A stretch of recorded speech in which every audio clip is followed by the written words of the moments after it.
This is one of a series of 7 videos about the different strands in the AS and A-level Further Maths B MEI specifications. This one is about the modelling with algorithms strand. We'll look at both the AS and the A-level paper.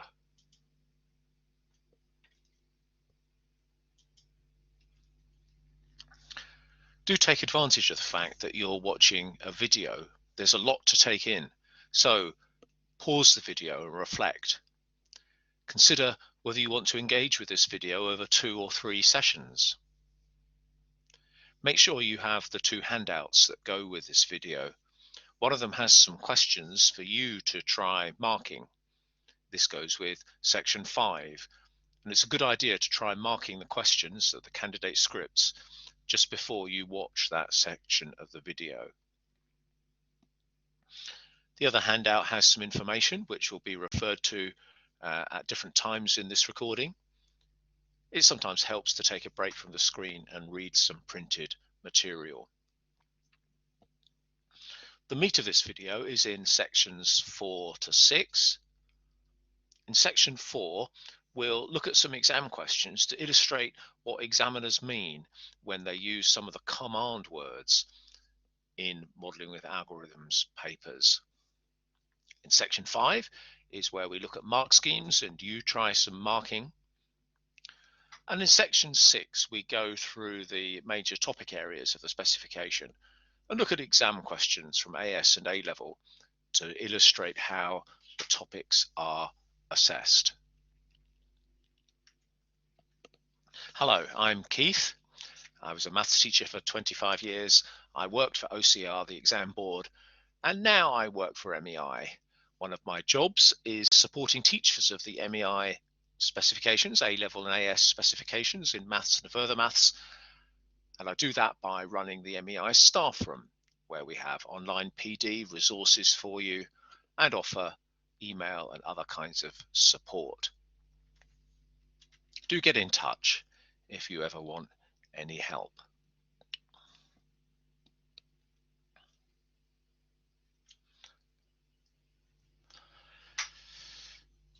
The modelling with algorithms strand, of course, is part of the AS and A-level further maths qualifications run by OCR and with the MEI badge. The content of the AS paper and the A-level paper is the same, but they are examined at different levels, one at AS and one at A-level standard. A brief explanation of how they fit into the overall picture. For AS, it's a straightforward arrangement. All candidates have to take the mandatory core pure paper, which counts for 1/3 of the AS in further maths, and then they choose 2 options, and modelling with algorithms can be one of them.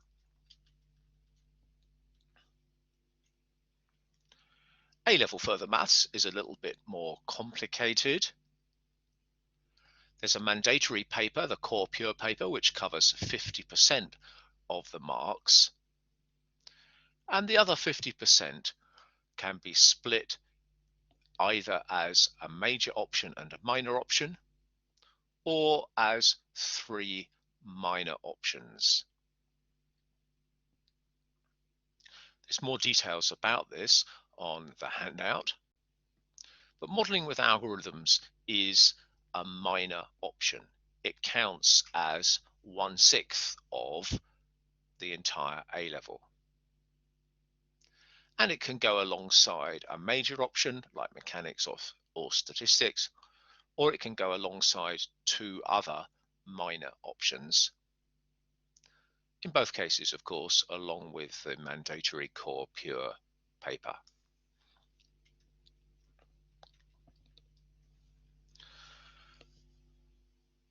Exam papers have rules in the way that they are set, and one of those rules is about assessment objectives. And again, there are more details in the handout. A01, assessment objective 1, is really about routine questions. A02 is about reasoning and proof where appropriate, and AO3 is about problem solving and modeling. And in the AS qualification, you can see that although there is a consistent proportion of the marks that are available for AO1 in all the papers, there's a different balance between reasoning and problem solving and modeling, depending on which paper you're taking. So the core pure and the numerical methods papers have a large emphasis on reasoning and a smaller emphasis on problem solving and particularly on modeling. Mechanics has a large emphasis on modeling, and statistics and modeling with algorithms are both fairly balanced. You can see there the range of marks that might appear that are assessing reasoning and problem solving and modeling. There's a similar pattern going on in A-level further maths, but there are more papers and it's slightly harder to pick out. But there is, as I say, a similar pattern, and the handout explains in more detail.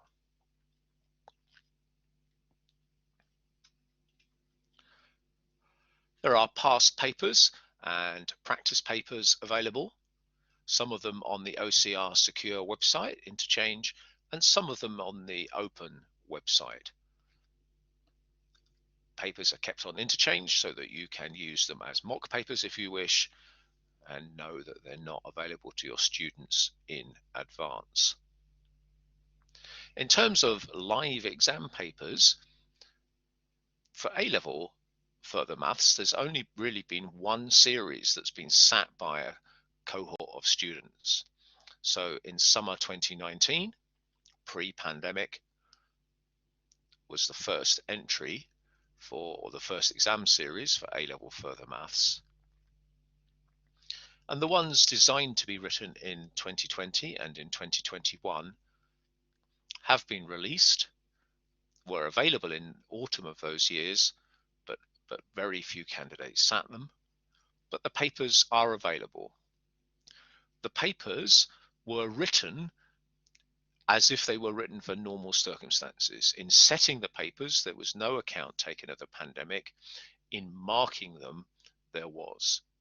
So the papers can be used as past papers in the normal way, but you need to bear in mind that the thresholds were designed to achieve higher outcomes than usual, in line with the teacher assessed grades in those years.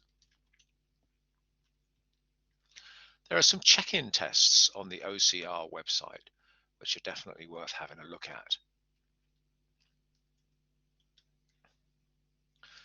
Now we're going to look at the command words that are used in exam papers, and we'll look at a couple of examples in exam questions of their use. OCR has produced a helpful poster, and this poster is about command words in all of the question papers in A and AS level maths and further maths. So it's a useful thing to put on your classroom wall perhaps, or to give an A4 copy to all your students.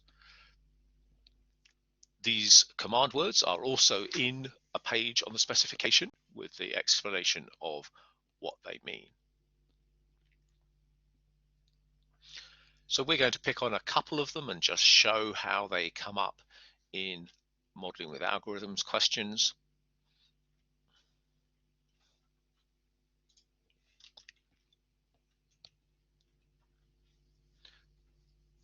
This is the beginning of a question. We haven't actually got to the demand yet. But you can see it's a fairly standard setup for a question.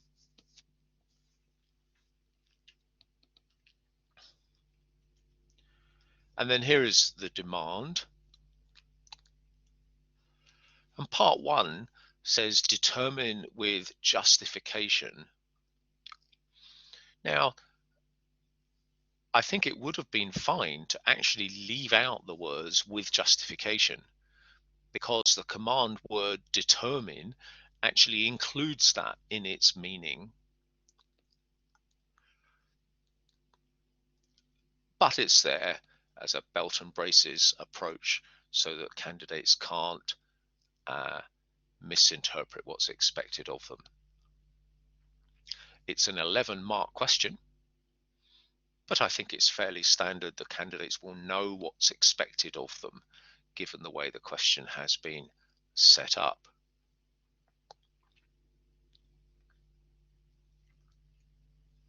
Explain in part 2. This command word is obviously looking for an explanation in words.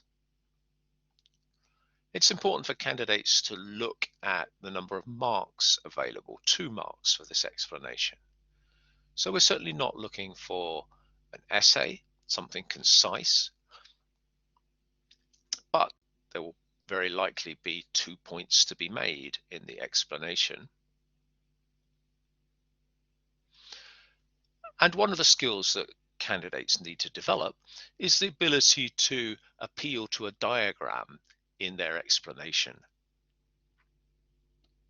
That will be quite a common thing in modeling with algorithms. You'll have a network, you'll have a table, you'll have some other kind of diagram that you wish to appeal to in your explaining.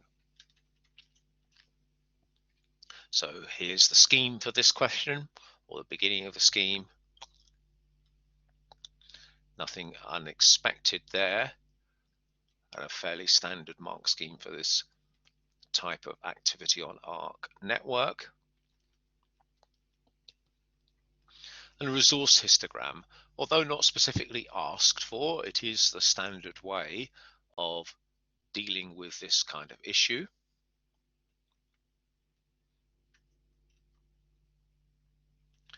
And the last couple of marks are actually answering the question about whether the statements given are correct.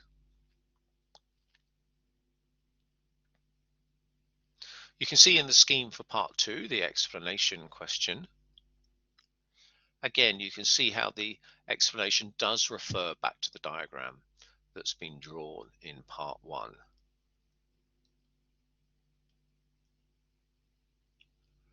There are different explanations possible, and they are given in the scheme as alternatives.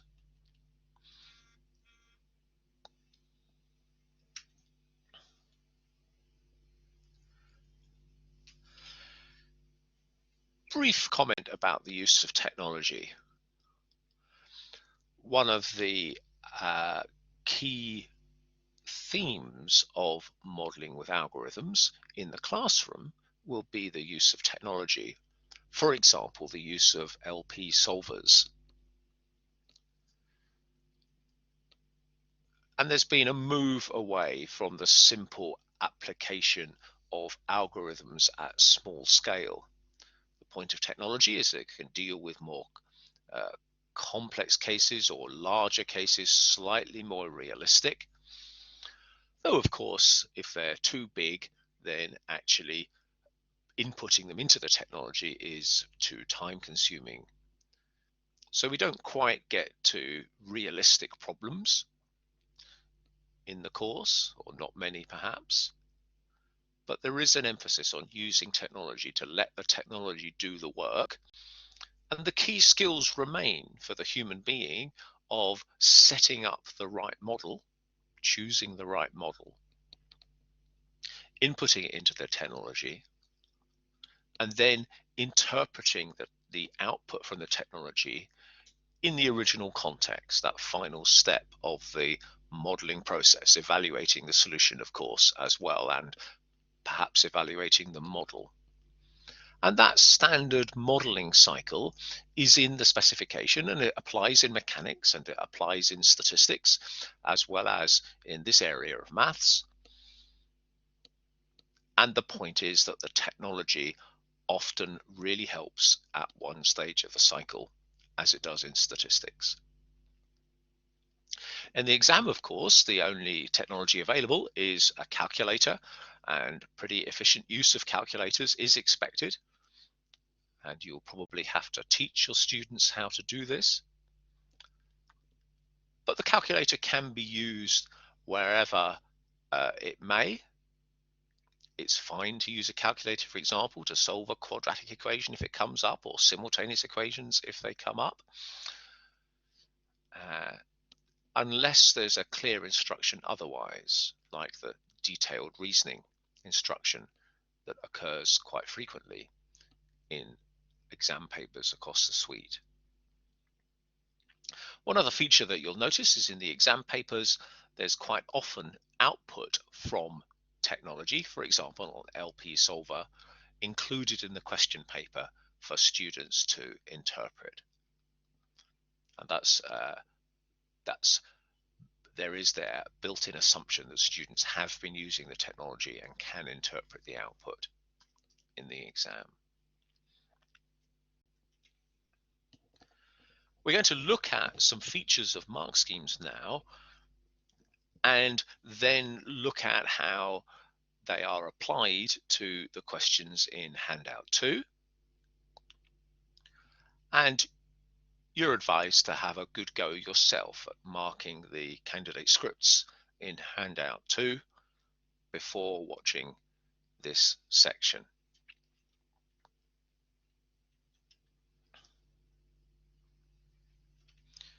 Here are the general instructions in mark schemes across all subjects. The first one there about candidate sympathy, it is worth telling your students that the examiners have this approach, that they are trying to look for things in the candidate's responses for which they can give a mark. They're not out to find mistakes so they can take away marks. They're trying to reward achievement.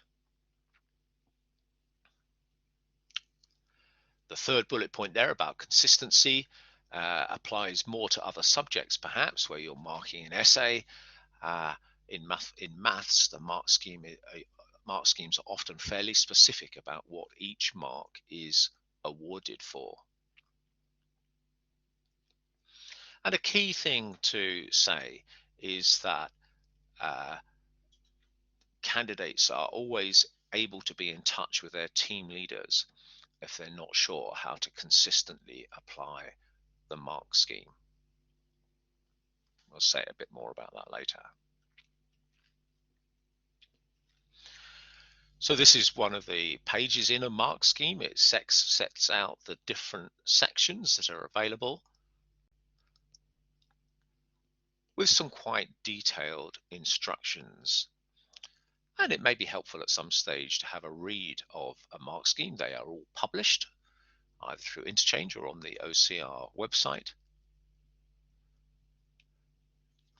And you can find some helpful instructions there that might be useful in informing your students.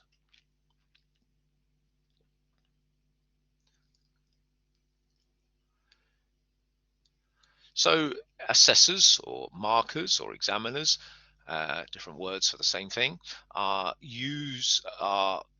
encouraged to use their professional judgment, but if they have any doubt, they can contact their team leader. You probably know that exams are scanned into a computer system and are marked online. So it is easy for a team leader or indeed a principal examiner to look at a script at the same time as the assessor is and to have a discussion about it. There's no need to be posting scripts off across the country to your team leader. You can both look at it at the same time. You can have a discussion and the team leader or the principal examiner can give advice.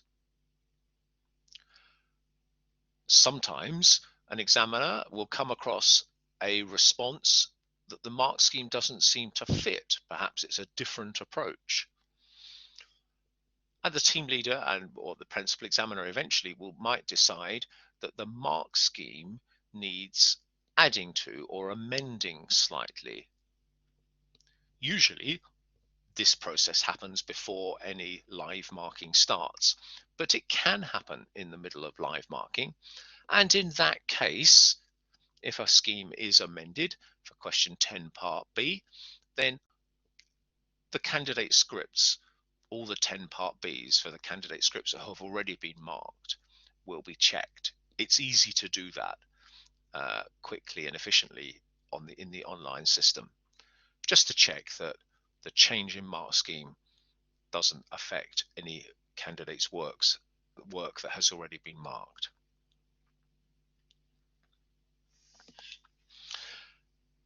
An important point in the third paragraph there, the mark scheme has a different purposes. If there's a correct solution to a part question, then it will get the full marks. The mark scheme helps you to see how to award part marks for an incorrect solution. So the mark scheme may not have a perfect solution written out. It's not the ideal solution written out in an ideal way. It's set out in such a way as to make it clear how each mark may be awarded. So it's not necessarily ideal to show your students, because it isn't the ideal solution. It's also worth noting that the mark scheme shows the minimum requirement for each mark, and it may allow or condone things that you would prefer your students didn't write down. So again, if you're looking for a full ideal solution, then the mark scheme doesn't really, or doesn't often have that set out in front of you. So be careful about using it with students.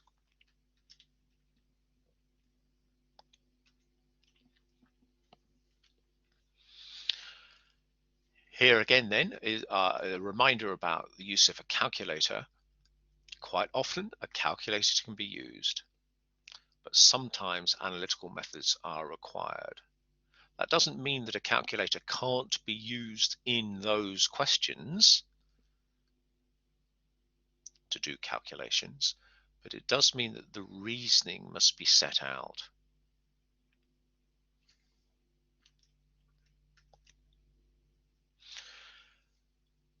On the online system, examiners are able to annotate scripts, and they are strongly encouraged to do so.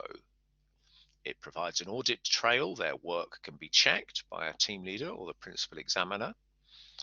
It allows teachers and students to look at scripts that they request to see, so they can find out where the marks were awarded. It helps to ensure consistency across different examiners. And it just turns out that writing down annotations really does help with marking. It makes it more accurate.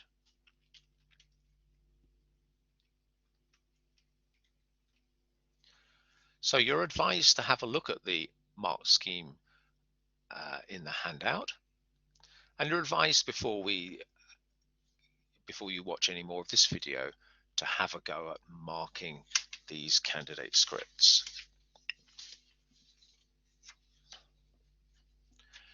Here's the first question, and you'll notice the instruction in part A, the second sentence. You should use the first value as the pivot for each sublist.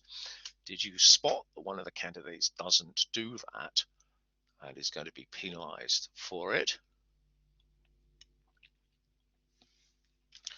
Let's get on then to the scheme. This is a reasonably standard question if you follow the instructions.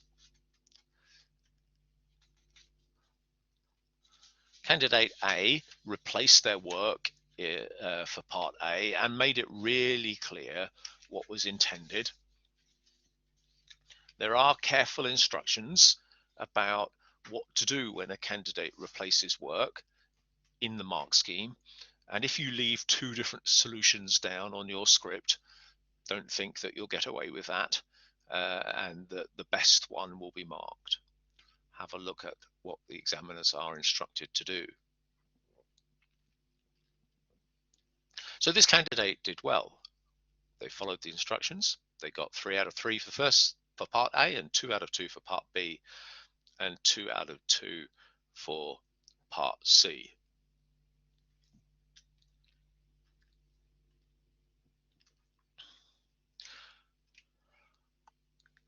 Candidate B, however, gets the first method mark in part A. 12 has been used as the first pivot and is in its correct position after the first pass, but then scores A0, A0. They haven't used the first value in each sublist as the pivot, as the question expects. Part B, again, M0, because the questions asked the first fit decreasing, and therefore with M0 has to be A0. Part C is clearly an incomplete answer, so we look at the scheme to see whether the first method mark can be awarded, and indeed it can. There are 2 full bags of 40 given, so M1 A0 for part C.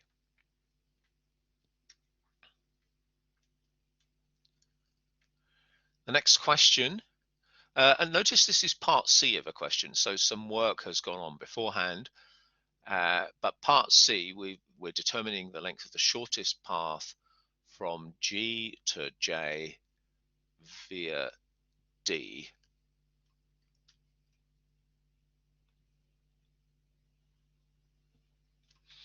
And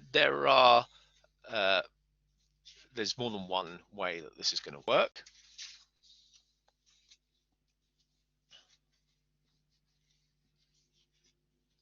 So if you start Dijkstra at D, then you will get the shortest path to G and the shortest path to J, and obviously that's the efficient method.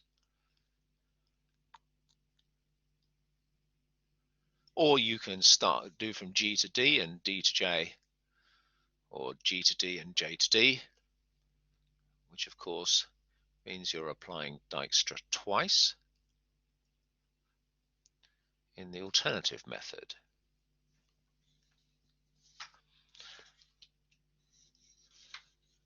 Here's candidate C.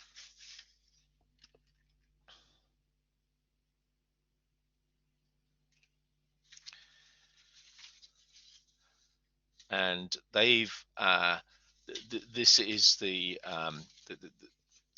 often diagrams like this, there will be a spare copy in the printed answer book, but the candidate has used an additional answer sheet, and that's always to be encouraged. And examiners, of course, are advised to look out for that. And in fact, the system has a flag that says an additional sheet has been used. So let's have a look then at how this candidate scores. They get full marks for the question. On the spare copy here, they've worked from G to J, but on the extra sheet, they've started at D and are therefore going to get the marks here.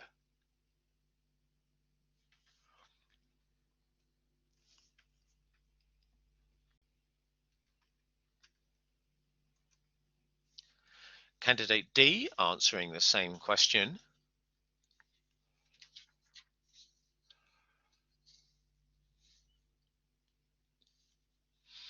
So there's not a complete answer here. So we need to go back to the scheme. We've gone from G, we've started at G and worked through to D. That's where the answer of 24 comes from. But that's not the whole story. So we're going to have, looking at the scheme, we're going to get M1A1 for the working values for G to D and the permanent labels correct for G to D. But then there are no more marks. So this is B0, the first mark, M1A1, A0, B0.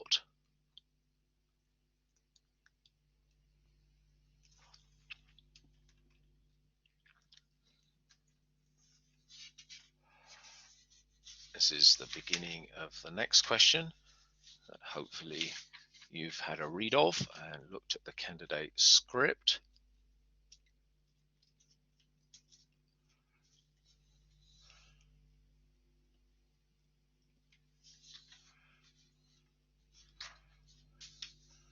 And the scheme for a two-stage simplex question.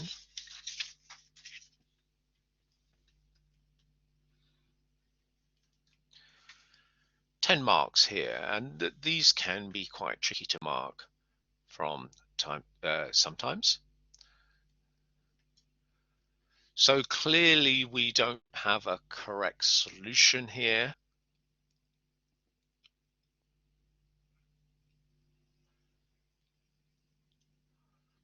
So let's have a look at the scheme. The B0 for the top row of the tableau, and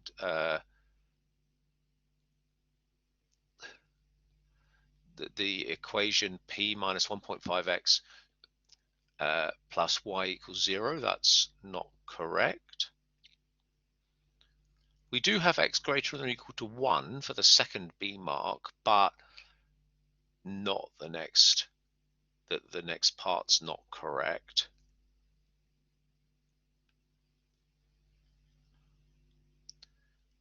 The third B mark is scored.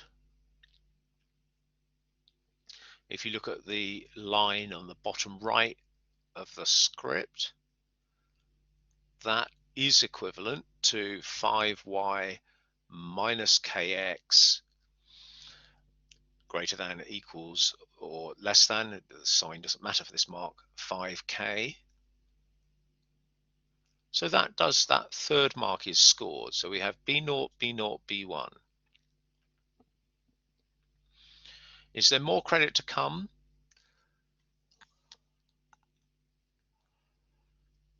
Yes, so we have surplus and artificial variables used correctly in line 2 of the table there. But we don't have slack variables. So the M1, M0, and A0 depends on both M's method marks. So that's how that scores.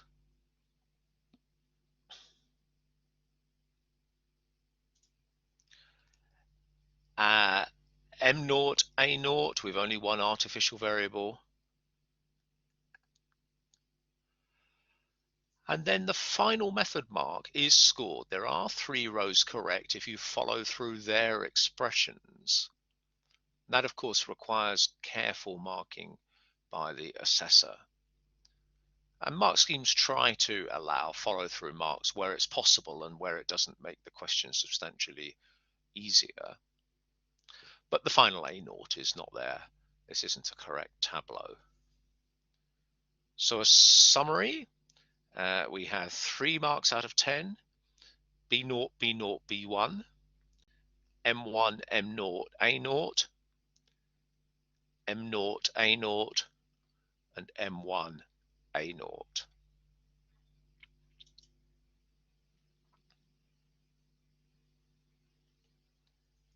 Having got our heads around this question, let's have a look at another script now, candidate F.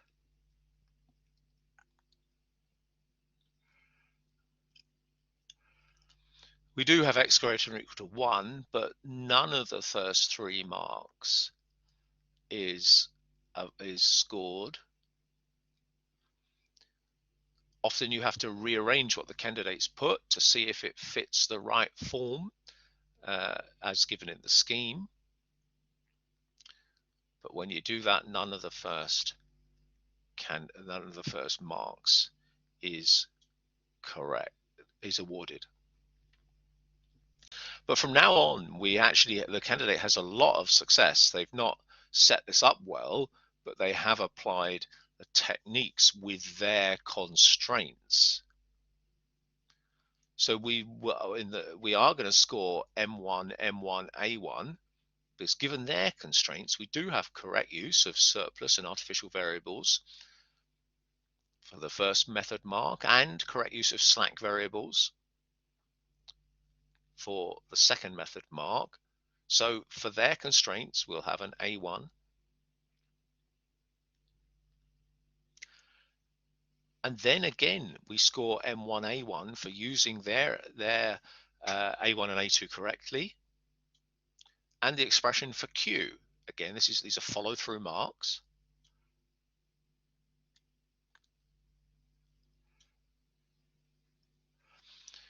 So in the final couple of marks, we can award the method mark for 3 rows correct on follow-through, but not the final accuracy mark because the tableau is not correct. So a lot of work for the examiner in just checking that everything's followed through correctly. And the final conclusion is 6 out of 10.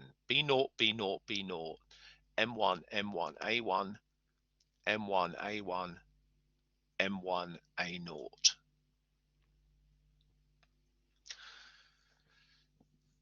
It's worth encouraging students with this kind of question, that they can score heavily even if they set things up wrongly at the beginning.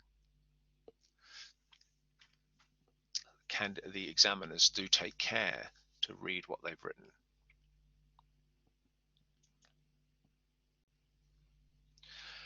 Let's have a quick look now at some questions and mark schemes that illustrate the 3 sections of the specification. And there'll be a mix of AS and A-level questions, and you might spot the difference in level between the questions. And we'll just make a few comments about these questions. It does help if you're familiar with them. They're often quite lengthy. So you might want to pause the video now and have a read through of the questions just to get your head around them first, or pause the video as we go along and look at each question. Just 1 or 2 comments about them. We're looking at 1 or 2 comments about each question. Remember, we're looking at perhaps the difference between AS and A-level, the different standard of questions, even though the content is the same. But remember, of course, that in the A-level paper, you'd expect a gradient of difficulty across the paper. You'd expect some more straightforward questions at the beginning, which might not have been out of place in the AS at the end of the AS paper. There's no fixed standard of questions. There's a gradient across the paper, and it's the standard of the paper as a whole that is the difference between AS and A-level. Nevertheless, we will see some differences. So an algorithm question here, and we're assessing really whether students know what an algorithm is, and in particular this feature of an algorithm that it must stop. Of course, the point of an algorithm is that if it's set up for a computer, the computer follows the instructions correctly, and candidates must do that. We're looking for exact following of the instructions to get the marks in part 1. Part 2, is it an algorithm when A is less than or equal to B? Well, when we look at the scheme, you'll see that it's knowing an algorithm stops that is important, and so showing that to be the case is important here. Notice in part one, there's a command word there which is unique to modeling with algorithms, apply the algorithm. But in this context, it's clear what that means. We'll see some other command words that are unique to these papers in a subsequent question. But the show that in part two is the standard command word, and it's likely to involve some reasoning. And you notice in the answer to part two that there are two cases. A is less than B and A equals B. We're doing some reasoning here. You can see in the column of assessment objectives here that it's assessment objective 2, which is reasoning.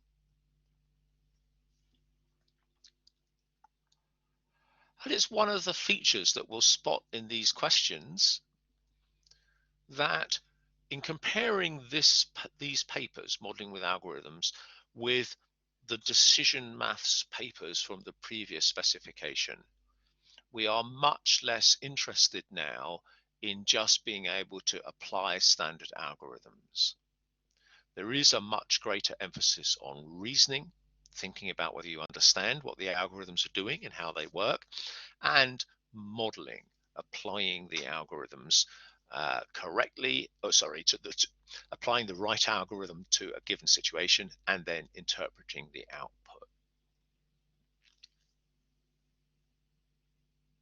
So here's some reasoning and in the two different cases, and it's being clear that, as it says over here, an algorithm is a finite sequence of instructions. In other words, it stops.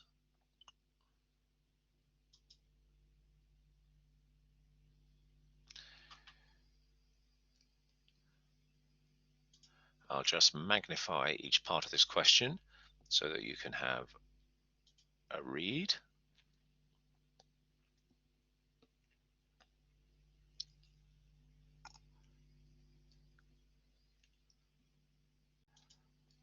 And now the bottom half.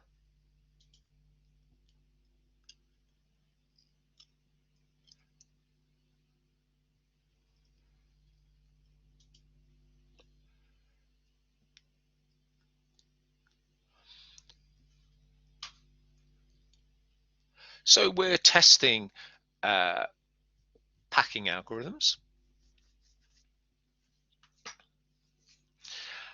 And it's an A-level question.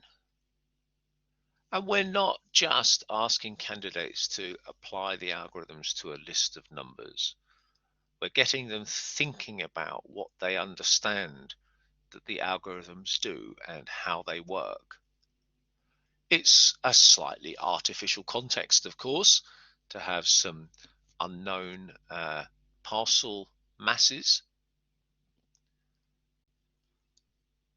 but it does examine quite nicely with the candidates understand what's going on with the different algorithms and what that tells you, and whether your understanding means you can find out some constraints on the values that X can take, with some reasoning involved as well. Obviously, this wouldn't be the first sort of question that you'd ever try on the different algorithms, but it is checking understanding.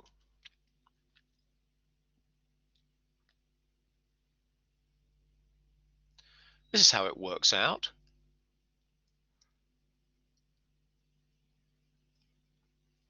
And the explaining in 3 part 2, some candidates will find it challenging to write the words down.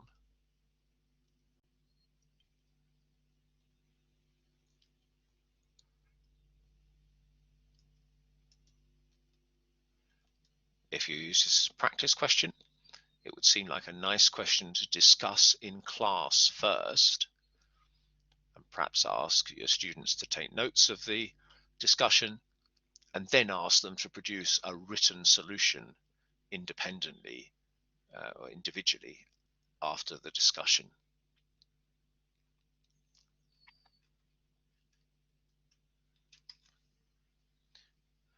Now we're looking at some network questions around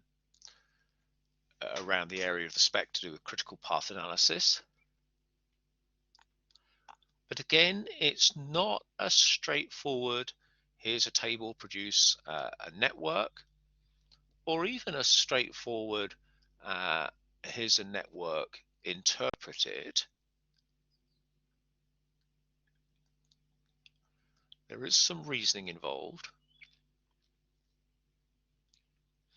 And you're told that you don't have enough information into part A to determine the duration of each activity.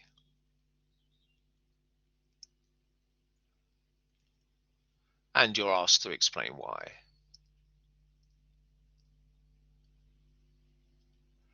And then in the final part, you're told that something's changed. That's not unusual in the real world, of course, that some constraint has changed.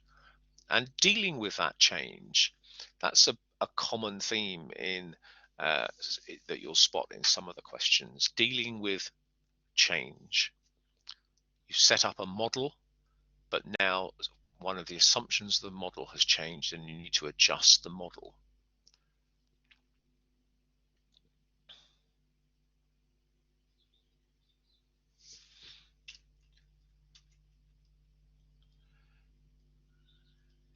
So there's the scheme, and you might want to pause the video just to read that and take it in.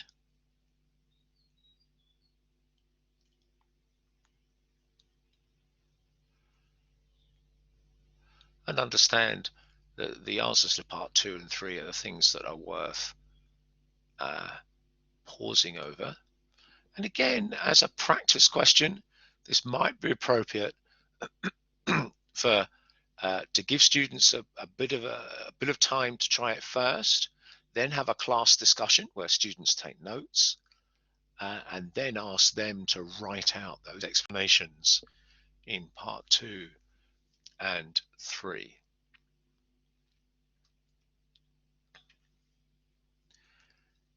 Now we have an A-level question. We're looking at some of the network algorithms here.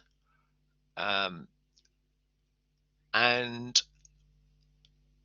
again, we've got some algebra going on, some missing values.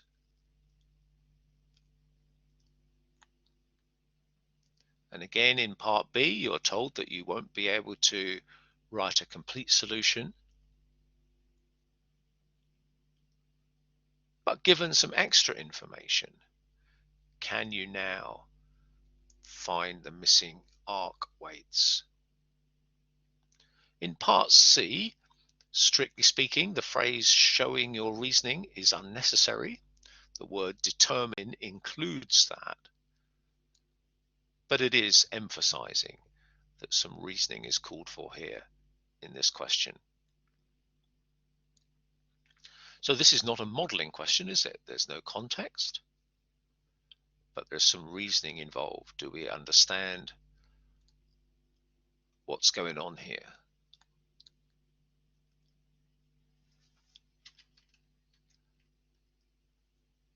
And the scheme.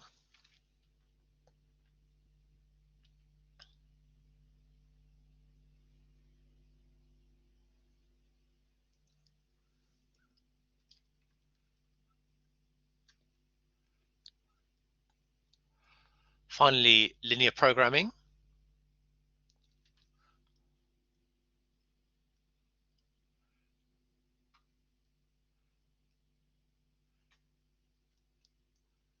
And we are looking here at a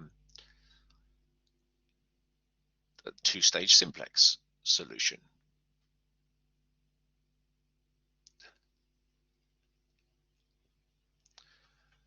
There's a helpful box that points out that there's a common instruction in modeling with algorithm questions: formulate as an LP.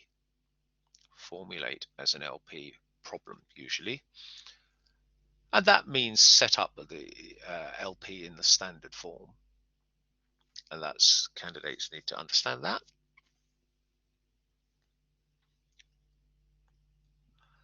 But some hint as to what form is expected is given there in part 1.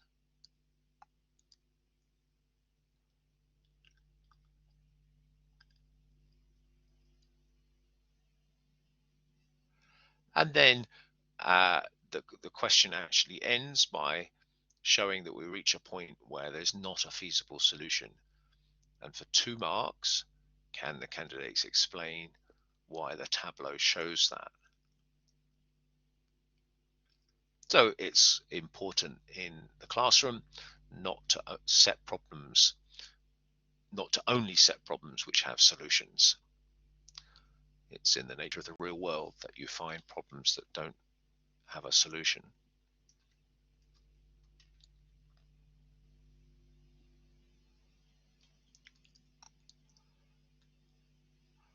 There's the scheme.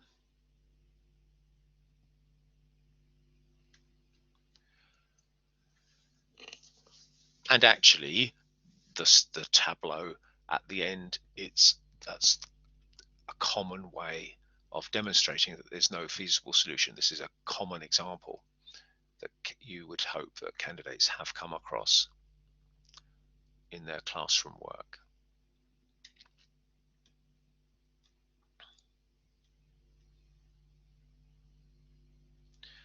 So this question, first of all, is a bit of an understanding of the standard form of an LP problem set up so that simplex algorithm can be used and why this one can't be, and then a reformulation that puts it in standard form,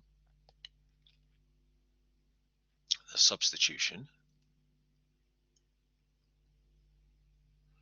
And from there on, it's a reasonably straightforward question. Set up simplex, perform one iteration. Again, the question is not interested in whether you can undergo, whether you can perform each step, iteration after iteration of the simplex algorithm. Frequently, they'll ask for one iteration and then give you the outcome of a later one for you to solve the problem. This is part of the move away from simply applying algorithms. We're much more interested in either reasoning about them to check understanding or modeling with them, in which case technology might have been used for applying the algorithm.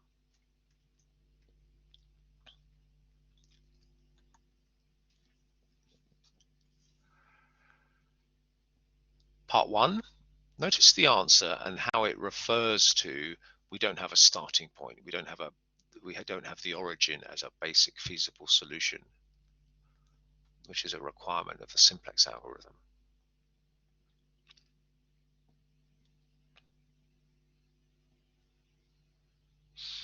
In part 2, you do need to substitute the given equations into the objective and the constraints.